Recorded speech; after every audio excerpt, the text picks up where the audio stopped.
నుంచి కానీ ఈ చుట్టుపక్కల నుంచి ప్రతి శనివారం ఎంతమంది వచ్చి ఈ గుడిలో దేవుని దర్శనం చేసుకుంటారు.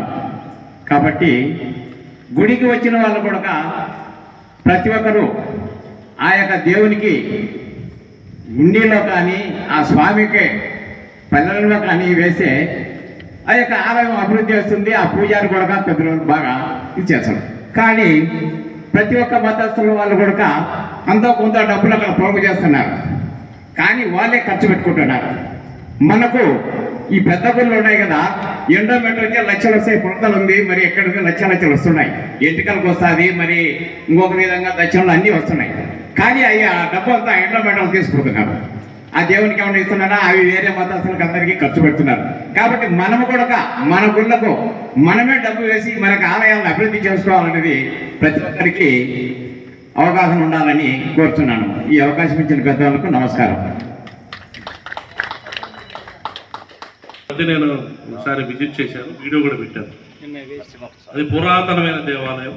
నరసింహస్వామి వారు ప్రహ్లాదుని కోసము నరసింహస్వామి అవతారం ఎత్తి అహోబిలం ఎత్తి అక్కడి నుండి స్వామివారు నడుచుకుంటూ వస్తే ఇక్కడ 1000 నూతుల కోళ్ళు 1000 నూతులు ఉన్నాయి.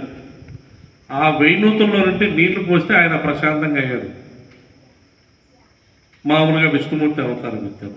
అటువంటి పురాతనమైన దేవాలయాన్ని వాళ్ళ తల్లిదండ్రులు, వాళ్ళ తండ్రి, ఆయన ఒక బ్రాహ్మణే తండ్రి చేసుకుంటూ వచ్చాడు. ఆ తదనంతరం ఆ బిడ్డకు నైనా నువ్వు ఉద్యోగంతో పాటు ఈ దేవాలయాన్ని కూడా అభివృద్ధి చేయని చెప్పినటువంటి సమాచారంతో ఆ అబ్బాయి నరసింహస్వామి అనే పేరు ఉంది, హరి. ఎంత అద్భుతంగా ఆ దేవాలయాన్ని నేను 2007లో ఇప్పుడు చూశాను. తదుపరి నాకు తెలిసి మా మిత్రుడు ఒక అతను తీసుకుని చూస్తే చాలా అద్భుతంగా కట్టాడు. దాదాపు 3 కిలోమీటర్లు 2 కిలోమీటర్లు. అక్కడికి శనివారం బాగానే వస్తారు, కానీ మిగతా రోజులు రారు. ఇక తర్వాత వేరే కార్యక్రమాలు జరుగుతున్నాయి అక్కడ. కాబట్టి అటువంటి దేవాలయాల్ని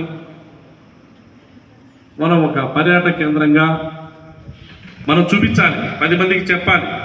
అరే ఆ గుడి పలా అద్భుతంగా ఉంది.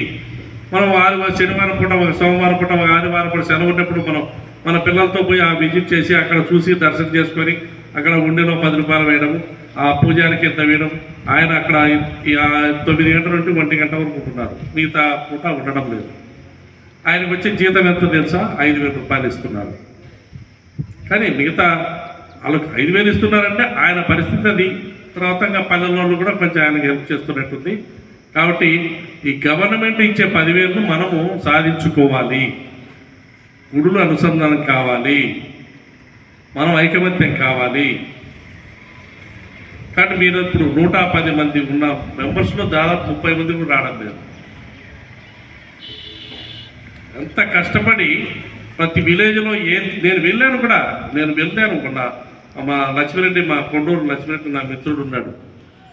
ఆ గ్రామాల్లో ప్రతి గ్రామంలో వెళ్ళి, అలా సుబ్బరాయుడు ఒక అతను ఉన్నాడు, ప్రతి గ్రామంలో ఏ విలేజ్ దేవాలయాలు ఉన్నాయి వాళ్ళ పేర్లు నోట్ చేసుకుని అన్ని నోట్ చేసుకున్నాం. మరి ఎంతమంది వచ్చారు ఇప్పటికి? అంత కష్టపడి చేసి అందరికి ఫోన్ చేసి 110 మందిలో 60 గ్రామాలు ఉన్నాయి. ఇంకా తక్కువ గ్రామాలు ఉంటే ఇంకేదో తెలిసినట్టు ఉంటే ఇంకా కొన్ని యాడ్ చేసుకుందాం. కానీ ఇలాంటి కార్యక్రమాలు ఇంకా ప్రతి గ్రామంలో, ప్రతి మండలంలో పెట్టాలి. మన వాళ్ళందరికీ మనం తెలియజేయాలి. సనాతన ధర్మాన్ని మనం ముందుకు తీసుకెళ్ళాలి. కాబట్టి ఇప్పుడు సుబ్రెడ్డి గారు చెప్పినట్టు ఆయన ఒక అసోసియేషన్ లీడర్, ధర్మం కేంద్రంలో ఒక ఎంప్లాయ్.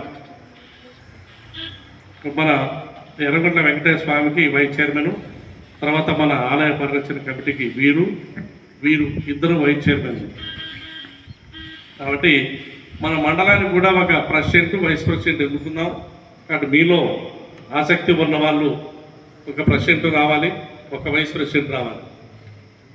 ఇలా ప్రతి మండలంలో మనం తీసుకొని అన్ని దేవాలయాల కమిటీలు, ఇప్పుడు మీరు వచ్చింది ఒక్కొక్క గుడికి ఒకరు వచ్చారు మాకు తెలిసి.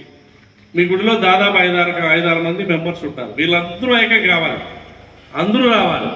మనం ఒక్కసారి కడపలో 50,000 మందితో ర్యాలీ చేస్తే ఎలా ఉంటుందో మీరు ఊహించండి. ఎండోమెంట్ రద్దు చేయడానికి, మన దేశాన్ని హిందూ దేశంగా ప్రకటించాలి.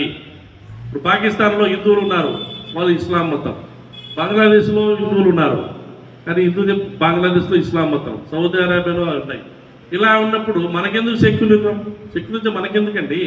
హిందూ దేశంగా ప్రకటించండి అనేది మనం పోరాడాలి. మనం అందరం కలిసి మనం రిప్రజెంటేషన్ మన రెజల్యూషన్ పాస్ చేస్తే గవర్నమెంట్కి తెలుస్తుంది. ఇప్పుడు కొద్దివాడు మన ఇంట్లో వాడు కొద్దివాడు ఈ కొద్ది గమ్మున ఉంటే ఏం తెలుస్తుంది? మన కోరికలు ఏం తెలుస్తాయి? 20 మంది ఉన్న కోరికలు తెలియడంలే. 20 మంది ఉన్న వాళ్ళకు ఇప్పుడు మన వాళ్ళు తెలుగు హిందూ మతంలో ఉన్నటువంటి రాజకీయ నాయకులు ముస్లిమ్స్కి వచ్చిందంటే టోపీ కట్టుకుని వాళ్ళ మసీదు పోతారు, వాళ్ళ చర్చికి పోతారు. వాళ్ళ దగ్గర నుండి ఒక్కడు క్యాండిడేట్ హిందూ దేవాలయానికి వచ్చాయంటే అప్పుడే వాళ్ళు విమర్శిస్తారు, ఎందుకు పోయినావు గుడికని. మీరు ఆలోచించండి. లక్కిటిపల్లి మన మధ్యలో పోలీసులు నోటీస్ ఇచ్చారు, మీ పక్కన మీరు భజన చేయొద్దండి, పక్కన మసీదు ఉందని. తెలుసా మీకు? రాయచోట్ల అయ్యప్ప స్వామి ఊరేగింపు పోతుంటే దాడులు వేశారు. చెన్నూరులో పక్కన మనమే ఇచ్చాం స్థలం మనకి మసీదుకి.